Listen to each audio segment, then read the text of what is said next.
In your congressional district, Pleasant Hill asks, what can be done to restore abortion and reproductive rights to women and protect all doctors and medical personnel from being prosecuted?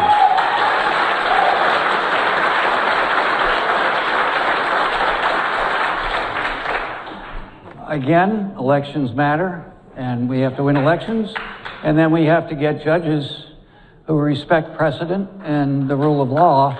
And so, but we can't wait on the Supreme Court and the federal judges. We have to take, and we've been supporters and co-authors of a number of bills that will do everything we can to make sure that there are funds out there and there is a support system for reproductive rights. Yeah, that's right. We have to make sure that every woman in America has the freedom to make decisions about her own body. And we should also speak plainly about what the Dobbs decision does and what many of these states are doing with their 6-week bans. It's government-mandated pregnancies. Government-mandated pregnancies. We are against government-mandated pregnancies. Overwhelmingly, Americans want women to be able to do and make these decisions for themselves. So I'm for women and their freedom, and I think that's where we're ultimately going to end up.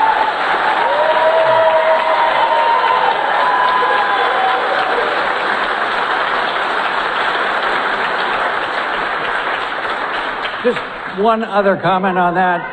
Come on. Let's be respectful. Be respectful. Be respectful. Please, folks. Be respectful. Be respectful. Deep breath, everybody, please. I think. All right, Mark's up. Let my colleague finish, please.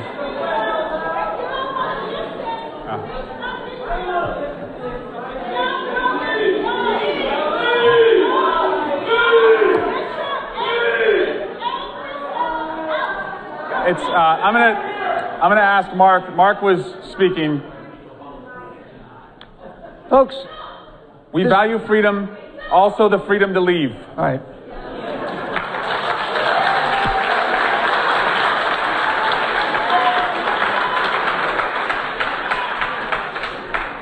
And we can have passionate disagreements.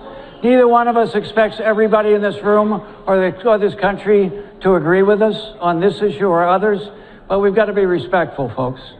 So we respect your opinion, we respect ours. And just one last thing, we all love kids. We all want to have help happy, successful kids. If you look at the record in this country and in other industrialized countries. The gentleman from Utah is recognized for 5 minutes. And spare Ashkenazi Jews and Chinese people. That is different than Time any of belongs those to the studies gentleman like from Utah. Thank you, claiming my time. Mr. Kennedy, you've had some accusations thrown at you today. I'm going to ask my questions briefly and give you a chance to respond to that at the end of my time here. Ms. Wiley, if I could talk to you. And maybe you're busy, with something else there, but do you trust the government to determine what facts and views the American people should be exposed to? I trust that we have a process whereby we can interrogate what we hear and learn from the government, but certainly I expect the government to share facts and information. That wasn't my question. I didn't say share facts and information. I said, do you trust the government to determine what facts and views the American people should be exposed to and which ones they should not? Well, I think I'm struggling with the question because that is not the facts of the case in Missouri. Simple in question. Missouri versus I'm not talking Biden, about Missouri. I'm not talking about Missouri. Hey. I'm not talking about Missouri. This is a very simple question. Do you trust the government to determine what facts and views the American people are exposed to? I am not aware of any action of the government that tells the American public what facts they should be exposed to. You're not aware of that? No, I am not.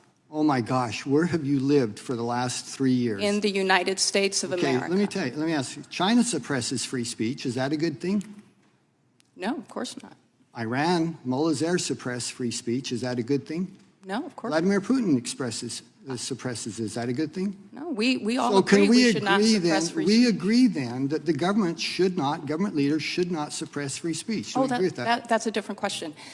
Yes, it is unconstitutional How for the is it government to pass laws that would abridge free speech. That's the First or Amendment. not pass laws, but to create pressure that would suppress free speech. Vladimir Putin doesn't pass a law.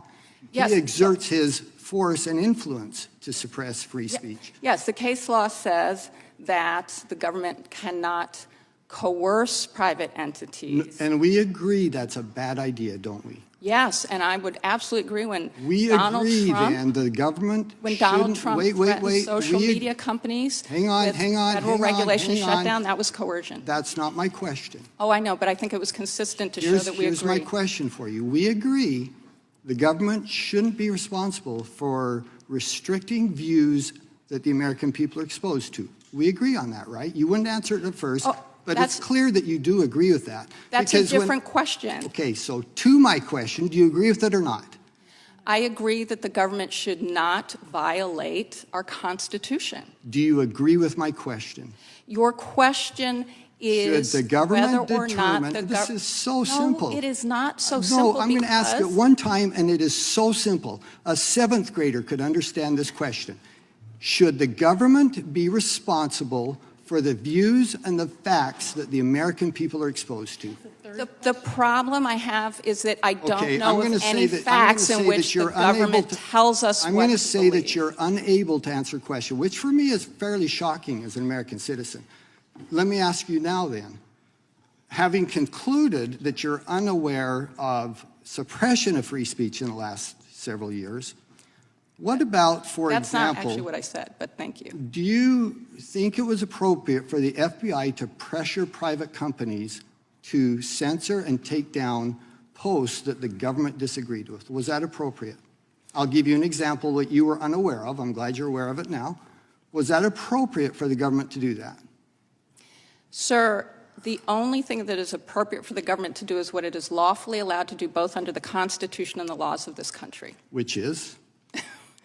Which is to conduct its criminal investigations appropriately to our laws and to our policy. So they didn't have the ability then to go to these private companies and to say they can't There are allow these views to there are instances in which, in order to protect the integrity of a criminal prosecution, they may ask. Sometimes news agencies and others certainly to agree with withhold. that. Was that the case Yeah. here? Was there any criminal prosecutions involved with these cases? Not that I'm There were aware of. criminal investigations are not prosecutions. Okay, criminal and also investigations? the integrity of criminal. Were there any criminal investigations regarding these examples? Which examples are those, sir? For example, anything regarding the Hunter Biden laptop? Well, there are lots of things that have been said in public media about Hunter Biden's laptop. There was a criminal investigation, in fact, a plea in that case. Does it bother you that 51 former intelligence officials made a determination that the Hunter Biden laptop was Russian disinformation, which they admit, by the way, they had no evidence at all that that was true.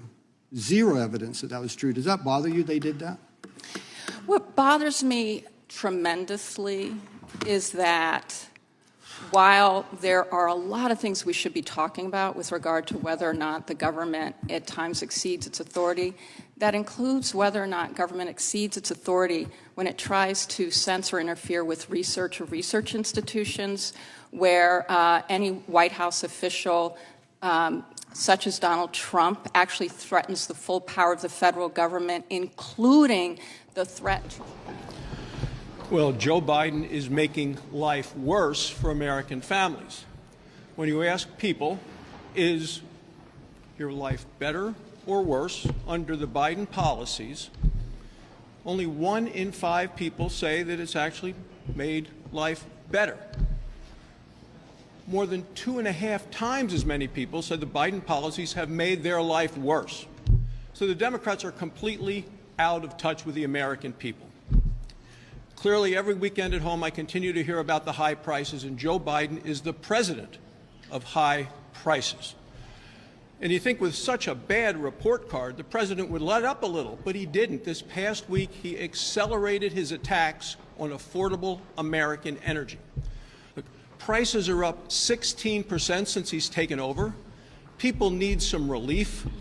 But Joe Biden is so desperate to win the support of the environmental extremists that he'll do whatever they want. And that's why he's come out with new attacks on oil and gas, which are going to raise the cost at the pump, raise the cost in the grocery store, and to heat or cool your home.